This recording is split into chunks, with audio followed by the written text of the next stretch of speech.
ഇന്ന് 2026 ജൂലൈ 23 വ്യാഴാഴ്ച പുലർച്ചെയോടെ US-ഇറാൻ സംഘർഷം പുതിയൊരു ഘട്ടത്തിലേക്ക് കടന്നിരിക്കുകയാണ്. സെൻട്രൽ കമാൻഡ് അറിയിക്കുന്നതനുസരിച്ച് തുടർച്ചയായ 12ാം രാത്രിയിലും ഇറാന്റെ റാംഷീർ, അഹ്വാസ്, ബുഷൈർ പ്രവിശ്യകളിലെ വിവിധ കേന്ദ്രങ്ങൾക്ക് നേരെ ആക്രമണം നടത്തി. കുവൈറ്റിന് നേരെയും ഇന്നും മിസൈൽ ഡ്രോൺ ആക്രമണങ്ങൾ ഉണ്ടായി. ഇന്ന് രാവിലെ കേട്ട സ്ഫോടന ശബ്ദങ്ങൾ കുവൈറ്റ് മിസൈലുകളെ പ്രതിരോധിച്ചതാണെന്ന് അവരും പറയുന്നുണ്ട്. ചെങ്കടൽ കേന്ദ്രമാക്കി സൗദി അറേബ്യയുടെ ചില എണ്ണ ടാങ്കറുകൾക്ക് നേരെ ആക്രമണം നടത്തിയതായി ഹൂതി വിമതർ ഇതിനിടെ അവകാശപ്പെടുകയുണ്ടായിട്ടുണ്ട്.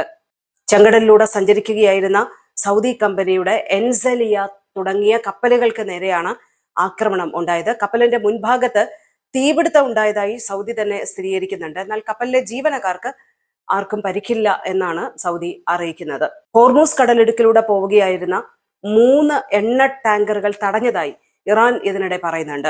അതിലൊന്ന് സ്ഫോടനത്തിൽ തകർന്നതോടെ മറ്റു 2 എണ്ണം തിരികെ പോവുകയായിരുന്നു എന്നാണ് ഇറാനിയൻ റവല്യൂഷണറി ഗാർഡ് ഇപ്പോൾ അറിയിക്കുന്നത്.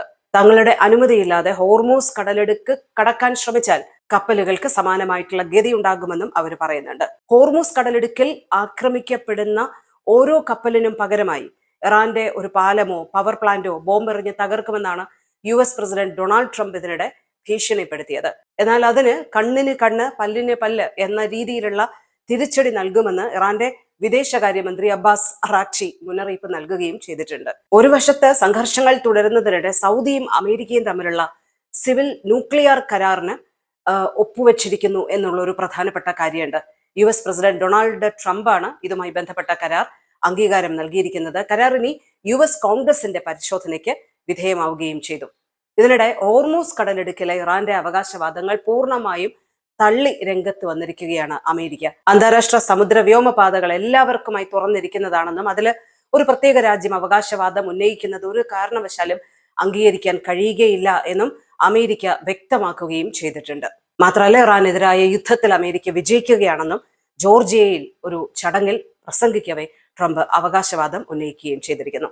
പശ്ചിമേഷ്യൻ സ്ഥിതിഗതികളുമായി ബന്ധപ്പെട്ട് ഇന്നിപ്പോൾ നൽകാനുള്ള പ്രധാനപ്പെട്ട അപ്ഡേറ്റുകൾ ഇവയൊക്കെയാണ്. ഇനി തികച്ചു ലോക്കലില് എത്തിഹാദ് റെയിലുമായി ബന്ധപ്പെട്ട അബുദാബിയിലെ മദീനത്ത് സായിദ് ലിവാ സ്റ്റേഷനുകളിലെ അവയുടെ ഉദ്ഘാടനം നവംബർ 30 നേരത്തെ ആക്കിയിരിക്കുന്ന ഒരു കാര്യം കൂടിയുണ്ട്. അബുദാബിയിലെ അൽദഫ്ര മേഖലയിലെ വാർഷികാഘോഷങ്ങളുടെയും ഫെസ്റ്റിവൽ സീസണിന്റെയൊക്കെ മുന്നോടിയായിട്ടാണ് ഇത്തരത്തിലുള്ള ഒരു തീരുമാനം അവർ എടുത്തിരിക്കുന്നത്. അൽദഫ്ര മേഖലയിലെ ഫെസ്റ്റിവൽ സീസൺ ആരംഭിക്കുന്നതിനോടനുബന്ധിച്ച് മദീനത്ത് സായിദ് ലിവാ സ്റ്റേഷനുകൾ നവംബർ 30 തന്നെ തുറന്നു നൽകുന്നത് വഴി സഞ്ചാരികൾക്ക് അൽദഫ്രയിലെ വിവിധ വിനോദസഞ്ചാര കേന്ദ്രങ്ങളിലേക്കും പരിപാടികളിലേക്കും റെയിൽ മാർഗം എളുപ്പത്തിൽ എത്തിച്ചേരാൻ കഴിയും എന്നുള്ളതാണ് അതിന്റെ ഏറ്റവും ഗുണകരമായിട്ടുള്ള ഒരു കാര്യം. എല്ലാത്തരം യാത്രക്കാർക്കും എത്തിഹാദ് റെയിൽ വലിയ രീതിയിലുള്ള അനുഗ്രഹമാകും എന്ന് കണ്ടുകൂടിയാണ് ഇത്തരത്തിലുള്ള ഒരു തീരുമാനം അവർ എടുത്തിരിക്കുന്നത്.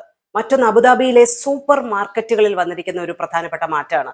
സൂപ്പർ മാർക്കറ്റുകളുടെ എൻട്രൻസിലും ബില്ലിംഗ് കൗണ്ടറുകളോടൊക്കെ അനുബന്ധിച്ചും സാധാരണ നമ്മൾ കാണുന്ന ചോക്ലേറ്റുകളും ഭക്ഷണപാനീയങ്ങളും ഒക്കെ നീക്കം ചെയ്ത് തുടങ്ങുന്ന ഒരു സംവിധാനം ഇതിനകം നിങ്ങൾ തന്നെ ശ്രദ്ധിച്ചിട്ടുണ്ടാവും. അബുദാബിയിലെ കാരിഫോർ ബ്രാഞ്ചിലെ ക്യാഷ് കൗണ്ടറുകളിൽ ക്യൂ നിൽക്കുന്ന ഭാഗങ്ങളിൽ മുമ്പും ഉണ്ടായിരുന്ന ചോക്ലേറ്റുകളും കാര്യങ്ങളും എല്ലാം ഇപ്പോൾ പൂർണ്ണമായും നീക്കം ചെയ്തതായി നമുക്ക് കാണാൻ പറ്റും. ഈ മാറ്റം യാദൃശ്ചികമല്ല, ഇതൊരു വലിയ പ്ലാന്റെ ഭാഗമായിട്ടാണ്. അബുദാബി ഹെൽത്തി ലിവിംഗ് എന്ന പദ്ധതിയുടെ ഭാഗമായി ആളുകൾ കൂടുതലായി എത്തുന്ന 3 പ്രധാന ഭാഗങ്ങളിൽ നിന്ന് അനാരോഗ്യകരമായിട്ടുള്ള ഉൽപ്പന്നങ്ങൾ നീക്കം ചെയ്യണമെന്ന പുതിയ നിർദ്ദേശത്തിന്റെ ആദ്യത്തെ വ്യക്തമായ മാറ്റങ്ങളിൽ ഒന്നാണ് ഇത്. ഇമ്പൾസ് ബൈയിങ്ങിന്റെ രീതിയിലേക്ക് ആളുകളെ പ്രേരിപ്പിക്കുന്ന തരത്തിലുള്ള സാധനങ്ങൾ അവിടെ നിന്ന് മാറ്റുക എന്നുള്ളതാണ് അവരാദ്യം ചെയ്യുന്നത്. അതിന്റെ ഭാഗമായിട്ടാണ് ഇങ്ങനെ നമ്മൾ ബില്ലൊക്കെ ചെയ്യുന്ന ആ ഭാഗത്തെ കൗണ്ടറുകൾക്കരികിൽ നിന്നുള്ള ഭക്ഷണ സാധനങ്ങൾ നീക്കം ചെയ്തുകൊണ്ടുള്ള നടപടികൾ ആരംഭിച്ചിരിക്കുന്നത്. ഇതിന് വിപുലമായ രീതിയിൽ നടപ്പാക്കുന്നു. ആരോഗ്യകരമായിട്ടുള്ള ശീലങ്ങളിലേക്ക് അബുദാബിയിലെ റെസിഡൻസിനെ കൊണ്ടുവരാനുള്ള ഒരു വിപുലമായ പദ്ധതിയുടെ ഭാഗമായിട്ടാണ് ഇത്തരത്തിലുള്ള ഒരു മാറ്റം കൊണ്ടുവരുന്നതെന്നും അവർ വ്യക്തമാക്കുന്നുണ്ട്.